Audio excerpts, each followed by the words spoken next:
కారం రంగు రుచితో ఉంటుంది. ఆచి మిరపపొడి అదరగొట్టే కారం రంగు రుచి. కవిత కేటీఆర్ కు ఇలాంటి బ్రాండ్ లేదన్నారు రఘునందన్. మళ్ళీ కేసీఆర్ కుటుంబం రీబ్రాండింగ్ చేసుకుంటోందన్నారు. అన్నా చెల్లెళ్ల గురించే చర్చ జరగాలని ఈ డ్రామాలు అంటున్నారు రఘునందన్. చిట్ చాట్లు కాదు, దమ్ముంటే కవిత నేరుగా మాట్లాడాలన్నారు. తెలంగాణలో బీజేపీ ఎదుగుదలను ఆపడానికి కుట్రలు జరుగుతున్నాయన్నారు.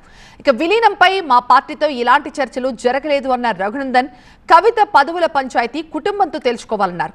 ఈ వివాదంలోకి బీజేపీని లాగద్దు అన్నారు రఘునందన్. చెల్లని రూపాయి అయిపోయింది. చెల్లని రూపాయిని బ్రాండింగ్ చేసుకుంటుంది.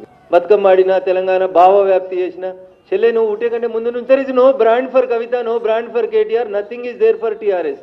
ఏం లేదు టీఆర్ఎస్కి, ఏమి లేదు కాబట్టి ఏదో ఉన్నట్టు చూపించుకోవడం కోసం చెల్లని దుడ్డును ఏదో చేసిరని చెప్తారు ఊర్లలో. ఎదుగుతున్న బీజేపీని ఇచ్చేసేందుకు చెత్త పంచాయతీలు, చెత్త స్టోరీలు తప్ప ఏముందన్న అందులో? ఎవరు అడిగారు నిన్ను విలీనానికి? ఎవరు అడిగారు నిన్ను పొత్తు పెట్టుకోమని? నీతో పొత్తు పెట్టుకోవాల్సిన అవసరం మాకేముంది? Why chit chat?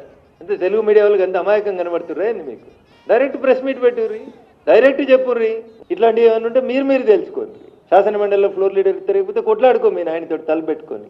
దానికి చిట్ చాట్ల పేరిట మా పార్టీని, భారతీయ జనతా పార్టీని అనవసరమైనటువంటి వివాదంలోకి లాగొద్దని సోదరి కవిత గారికి నేను ఈ సందర్భంగా చాలా స్పష్టంగా చెప్పదలుచుకున్నాను.